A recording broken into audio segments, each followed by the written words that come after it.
Hello, everyone, and welcome to the unit on gender and sexuality.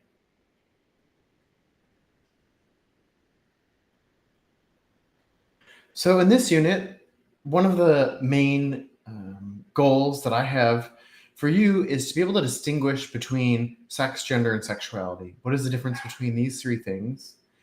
And how are all of these three ideas, concepts influenced by culture? I'd like you to understand the concept of gender roles. And I'd like for you to understand the concept of embodiment, which is a concept that we employ in cultural anthropology, and how ideas about the body and values associated with the body and different body parts will vary from one society or culture to another. Okay, let's start with sex. The birds and the bees, right? Well, it's actually not necessarily the birds and the bees. We're not talking about actual literal sex here. We're talking about physical sex, or the physical or biological characteristics that distinguish male from female. That's what we mean by sex in the social sciences, right?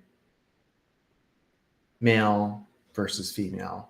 However, even this binary that we have created of male versus female is not actually all that clear cut, as I will describe shortly. An example that proves that even within nature, there is no such thing as a clear, distinct gender binary is the example of intersexuality. So, intersex or intersexuality is a general term used for a variety of different conditions, quote unquote, in which a person is born with reproductive or sexual anatomy that doesn't seem to fit the typical definitions of female or male. So, this is, overall within the general world's population, it is, around 1% of the population is going to be born with a hormonal, chromosomal, genital characteristics that don't all align with either male or female. So, for example, perhaps one's chromosomes and internal and external genitalia are all feminine, but their hormones are born with a high level of testosterone, right? That would make the person intersex. If all three of those don't naturally coincide with one or the other sex. So again, intersexuality challenges the idea that the gender binary is natural and completely distinct, right? So even within nature, we see that is nature. Nature also sometimes challenges the norm of one of the gender binary. So I'd like to pause and focus on the example of Mogadi Castor-Semenya. At the age of 18, Semenya broke the world record for the 800-meter race. Semenya's external genitalia is female. She always identified as female, so was identified as female at birth. But her incredible performance put her in the spotlight, but also caused athletic boards to question whether she may be intersex. And in 2009, she was forced to do sex testing, and it was determined that she had 3 times the amount of testosterone as a average normal, quote unquote, woman. So various athletic tribunals and medical authorities have since determined that Semenya cannot participate under the category of woman. And now certain distance events from the 400-meter to the 1600-meter race are not allowing female competitors with high testosterone levels to compete, right? And so instead what they have to do is either have their testes, if they have them, like surgically removed, or they can get a monthly injection that blocks testosterone, or they have to take birth control pills. Okay. So again, we're not talking about trans or transgender experience. This is completely different. This is someone who is identified as female at birth, identifies as female, but who in this case, right, whose hormonal constitution just naturally produces more testosterone. So again, an example how even within nature it challenges this idea that one is either completely male or female. Okay, so that's sex and intersex. Now let's move on to gender. Gender is cultural. This is how we are read, right? How other people read us, but also about our identities, right?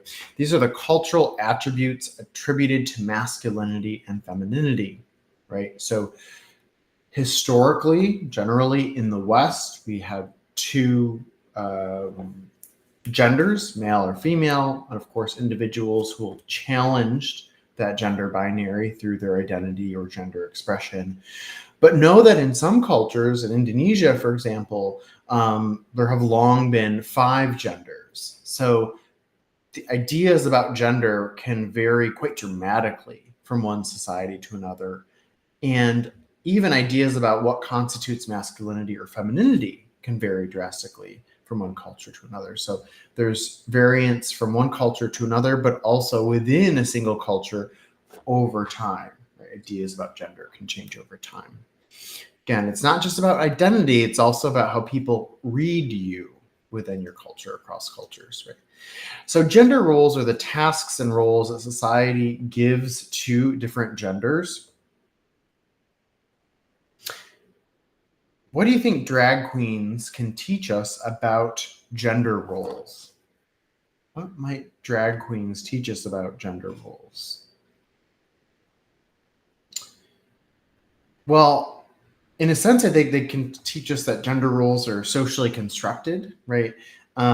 They can reinforce gender roles, like this is what femininity is and this is what it looks like, right? Or sometimes they can challenge gender roles, right? And backlash against drag can in part be related to social anxieties and moral panic around gender roles that might be shifting in a particular culture at a particular time period, right? But nevertheless, I'm sort of getting ahead of myself. Gender roles, again, are ideas that we might have about what constitutes an appropriate man in a culture, appropriate woman. What do we expect of a man? What do we expect of a woman, right? And these roles, these cultural expectations over time, can become reinforced into gender stereotypes, so that we start to think that, women are naturally like that or men are naturally like that. But the reality is, if you look across different cultures, for example, in some cultures, men are both expected to and celebrated for carrying infants in wraps and being affectionate with small infants. In other cultures, it's considered inappropriate or emasculating for men to do that work. Okay. So again, gender roles, will vary from one culture to another and one time period to another. I now encourage you to go ahead and watch the link, the clip that's titled Children Across the World Reflect on Gender. It's, it's a wonderful little clip that shows you about how kids across the world are, once again, thinking about gender roles. Okay, now that you've watched that clip, I have an activity for you to do in the Google Doc. I'd like you to imagine that you're an alien, a Martian that's just landed in Newport News, and you've been assigned to create an ethnography on gender at the CNU campus. How would you describe how gender works at CNU, right, based on your time at CNU? Things you might consider to write about: gender binary culture. Is there a gender binary culture? Are there some spaces, social groups, physical spaces, rooms, whatever, that are male dominated versus female dominated? Do you find that gender roles and ideas about gender on campus are changing, or are they static and pretty set in stone? Okay, these are just some ideas of things you can write about.